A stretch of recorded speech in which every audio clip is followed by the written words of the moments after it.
You are listening to the Thinking Effect podcast with Orshel Green and Lillian Kriegler. Hi, everyone, and welcome to episode 15 of the Thinking Effect podcast.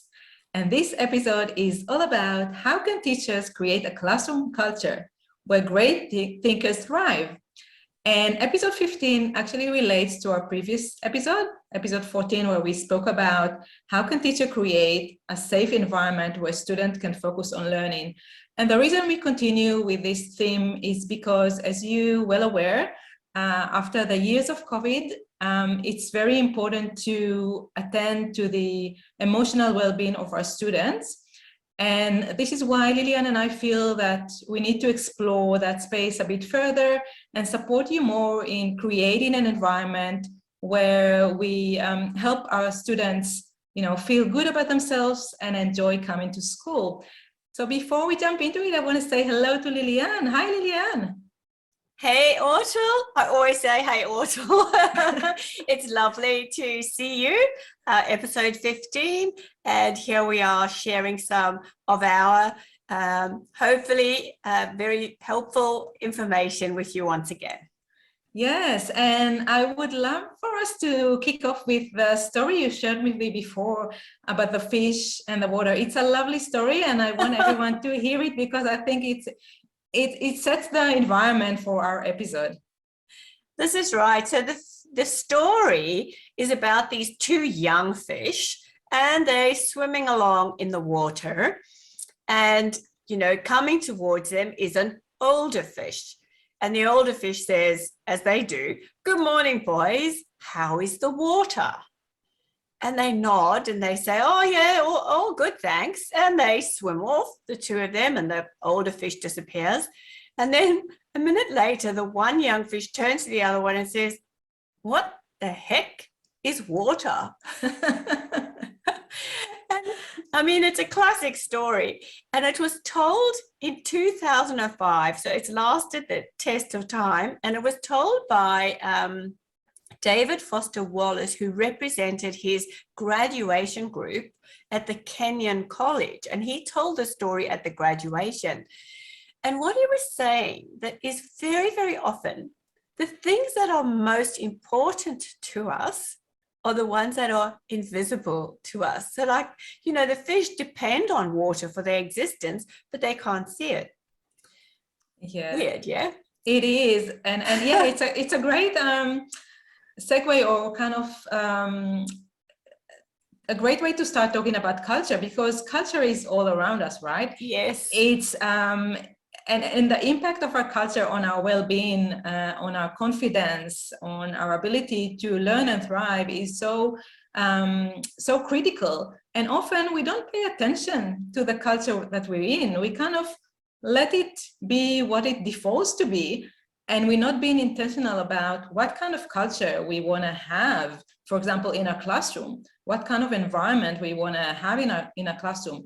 And it's very critical because if we set an environment, a culture of trust, for example, then our students feel confident to take risks in the learning, right? Try new things, be vulnerable and open themselves up in front of their peers. And so it's very important. And you were talking about invisible thing, but for me, culture is also something like the energy in the room that you can actually feel with your body. I don't know about you, but sometimes, when you enter a room, you can feel whether it's a good energy, uplifting, or sometimes you can feel it really gets you down. It's kind of not a great environment to get into. So there is an element that we sense with our body when we get into the room, and that's the energy that's in the room, and that's part of the culture we create. It creates an energy within our environment. No, you're perfectly correct. And I talk about these great schools in Reggio Emilia. Carla Rinaldi is one of their spokespeople, and she says children read culture, and they read it really, really quickly. And I love the word you use about default culture, because yes, if we are not aware of it as educators, we can't plan for it. So You know, culture isn't something that gets transmitted down from the past or from above. It is something that we can actually create together, and bringing awareness to it is fantastic. And you're absolutely right that, you know, it impacts on the energy, whether the environment feels buoyant and happy and accepting and inclusive, or whether, you know, there's some kind of antagonism or some kind of negativity that's residing in that environment. And, you know, you mentioned COVID, and I think we have to be even more aware than we were before COVID, because a lot of children haven't had the time in the classroom with their peers and with the teachers that they've had. And so, you know, they might even have lost touch with understanding feelings, emotions. They might have to reignite their motivation in the classroom. So it is a massively important idea to be working with at the moment in classrooms.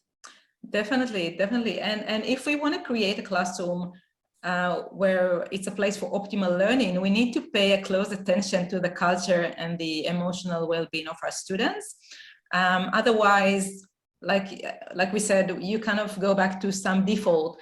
So you have to design the culture that you want to have in order to enable your students to learn better and think better. And Lilian, we discussed it before, how our cognitive abilities, capabilities are tied to our emotional well-being.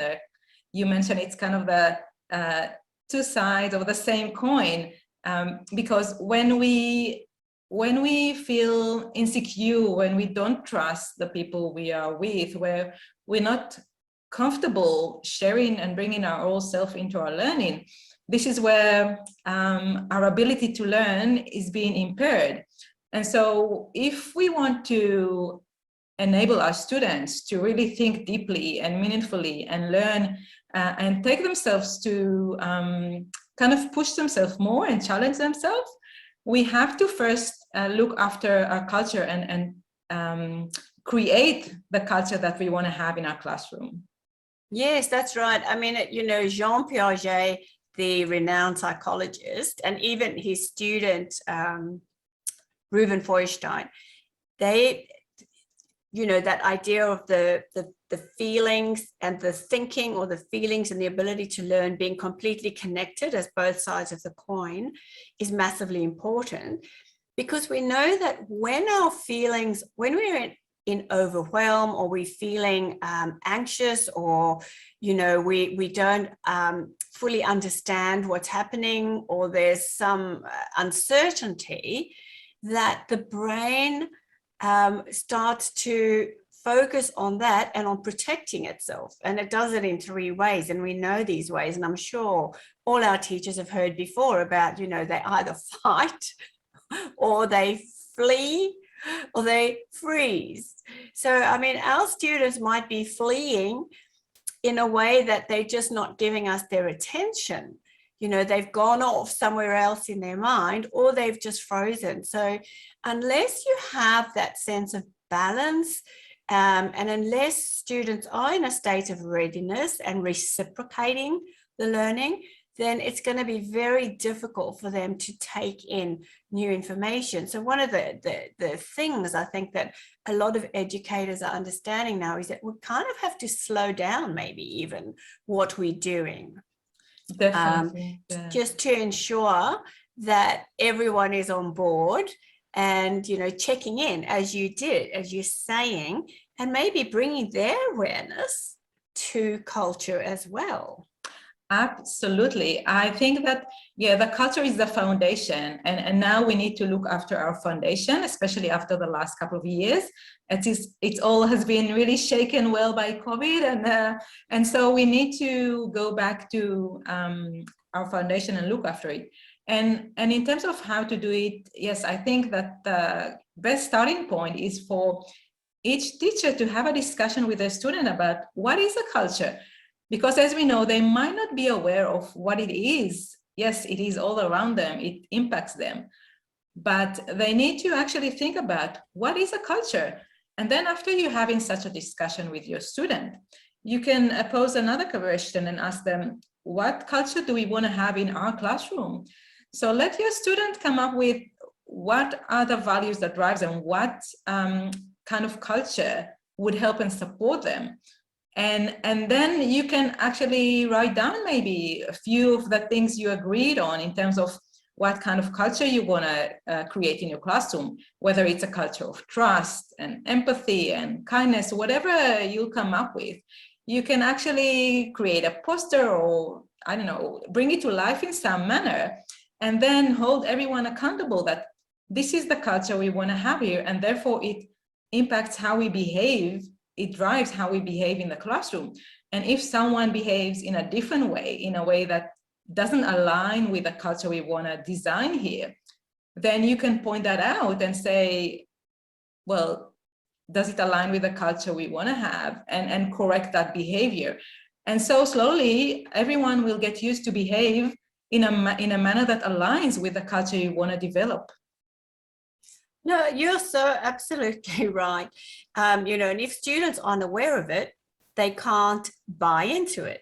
But if they have had if they've actually had a stake in creating the culture, then they will start to tell each other or expect from each other a particular way of being with one another, you know. And I think, as you've mentioned, the emotions are really important.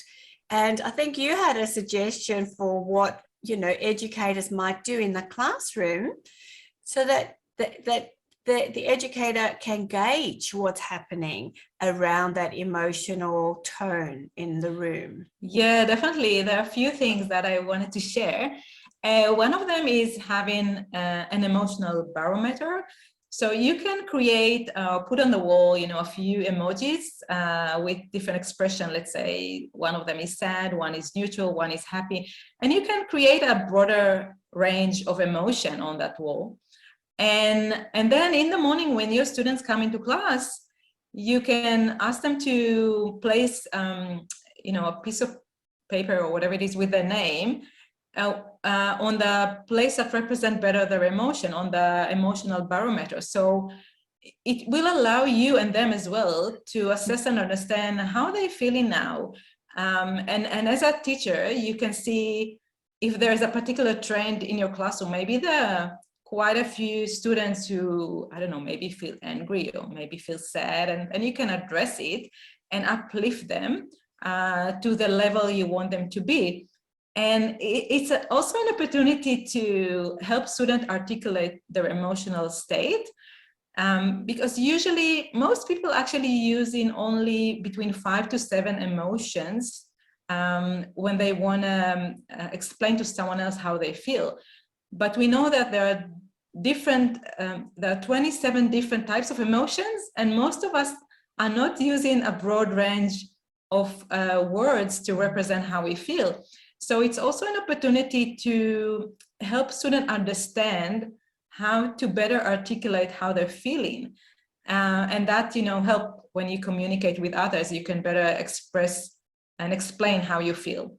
So that's one way to go about it. And another way I wanted to suggest, we spoke about the energy that you bring into the room. And so another way to go about it is having a kind of a stop sign at the door to your classroom that says, how do you feel? So stop for a minute, think about how do you feel? And maybe a question about what kind of emotion you bring into the classroom. And so make the students aware of, firstly, how they feel, but also what happens when they bring these emotions into the classroom? How does it impact themselves and others?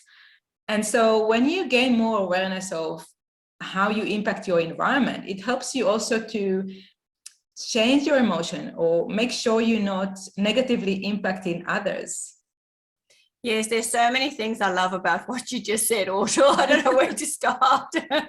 But the first thing is, you know, as you say, articulating these ideas is really important. And the more vocabulary the students have, the more ability they have to pause and say, how do I feel? You know, am I angry, or am I just a bit frustrated, or am I feeling sad, how am I actually feeling? And then, as you say, to actually say, am I feeling gleeful? Am I feeling amused? They're so excited. There's so many of these emotions. So the bigger the vocabulary, the more the students are able to not just act out their emotion, but think about it, pause, adjust, calibrate.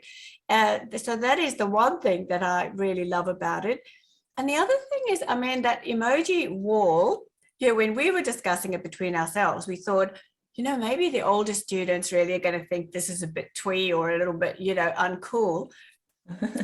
but really in Melbourne, there's a big school, a huge school that was having a lot of trouble with students feeling, alienated at school and not being involved in their learning. And the educators were tearing their hair out saying, what can we do about this? So they came up with something quite revolutionary. And maybe it's not that revolutionary because other people may have done it before, but for them it was, they started a breakfast club. And so they, students would come a little bit earlier to school. They'd go into the breakfast club and they'd be eating, which is great for the brain anyway. Yes. Maybe they'd skip breakfast. That's one good thing. Hydration and having, something water in your system helps the brain, as we know. But they also just casually asked them to pop up their name under these columns. And, the people who were supervising Breakfast Club could get an idea of how people were feeling. And if somebody had, done something uncharacteristic, then they would find the opportunity to have a small talk during the day with that students and say, I noticed that, you today, you put your name under this thing. Do you want to share? What would you, is there anything that I can do? What can we do? Anyway, over time, what they found was more and more students were coming to Breakfast Club. It was growing and growing. That students were waking up their parents earlier to get them to school. And overall, the tone, the emotional tone improved. Look, they did other things like they created rubrics around different things like, so how am I feeling about my learning? How am I feeling today? How am I feeling about my friends? How am I, so they did, there was more to it than just Breakfast Club. But the thing was that they were creating a new culture of how they viewed their students, of what they were prepared to do for their students. And it transformed the school.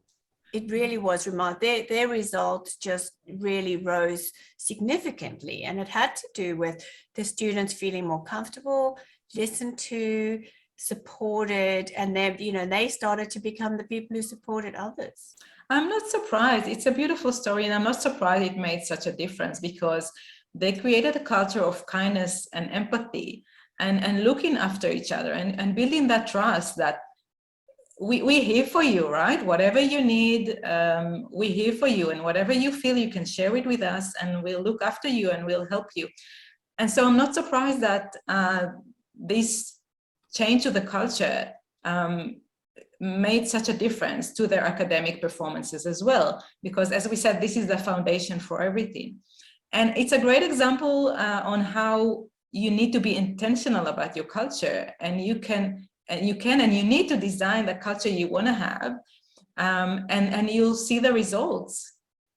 Yep, that's really what it is at the base, is about not just acting out a culture without being aware of it. So students will benefit, but and I love the word empathy, because a lot of times the anxiety that students are feeling is not only from the work, it's not only from their teachers, it could be from their peer group. We are both, and all educators are aware of, the degree of bullying, and especially these days with that digital stuff that goes on where, you're far removed from the person you're attacking, etc. And if we encounter something like that, and we both spoke about this too when we thought about this podcast, is if you are getting too deep in the water in terms of, students are really in trouble, then we need to open the channels for them to see someone professional there, you know, someone who's in charge of the pastoral care at the school psychologist, or, you know, we really, if conversations need to be opened with parents, you know, we have that responsibility, but we'll be more aware of it. Exactly. And, you know, and we'll be putting the stepping stones in place much more successfully if we are understanding and creating a culture where everybody cares, and where there is, I love your word, kindness as well. Yeah, absolutely. Shall we summarize the episode? Yeah, sure. You want me to do it, or you going to I have always love your summaries, Liliane. Okay. So what culture is something that determines how everybody in an environment is behaving. And this culture can be default, where it's just acted out without much awareness. But it is also something that we as educators or parents, or even in the workplace, can create. The why is that if our culture isn't supportive of learning and of contribution and of care and of success, then it's not going to happen. So we have to put steps in place to make sure that children are moving out of survival mode, out of anxiety, into openness to learning. So that's the why. The how is to really check in with students about how they understand culture. Let them build their own ideas, come up with their own definitions, and what is the behavior code that fits with those definitions. And also for us to check in specifically to emotion, because we know that emotion and cognition are two sides of the same coin. And the more we're aware of it, the more we are able to help them. Excellent summary. I love it. And so we encourage you to take the time and do this, design the culture with your students, and you'll be amazed by the outcomes of this exercise. And we are happy for you, and we encourage you to share your stories with us. Please write to us to the Thinking Effect podcast @gmail.com. We love to hear your stories, and thank you so much for all the educators from around the globe that have been in touch with us. We love hearing your stories. So feel free to write, and we'll meet again in the next episode, episode number 16, which is all about how can teachers create space for curiosity? Yeah, well, that's a bit different. So we're going from calm, kind to curious. We'll see you in the next episode. See you then.